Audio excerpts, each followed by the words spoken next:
Holmes asks questions. Sherlock Holmes sat silent for some minutes watching the fire. Do many friends come to your house? Holmes asked. Very few. They are my partner with his family and a friend of my son Arthur, Sir George Bunwell. No one else, I think. Well, do you often go out? Arthur does.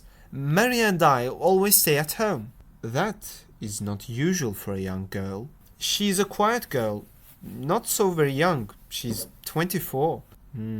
That night was a shock to her, wasn't it? Terrible! I think she feels worse than I do. Then you're both sure that your son has stolen the barrels. I saw him myself, with the coronet in his hands. God bless you. You're trying hard to help him and me. It's too difficult. What was he doing there? And why didn't he make up a lie?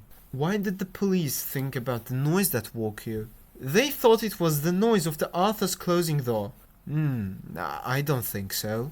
A thief never makes a noise loud enough to wake up all the people in the house. The barrels. What are the police doing about them? They're looking everywhere.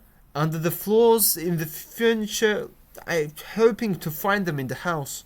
Have they thought of looking outside the house? Yes, in the garden. Now, my dear sir, said Holmes, don't you see that this case is not so simple as you and the police think?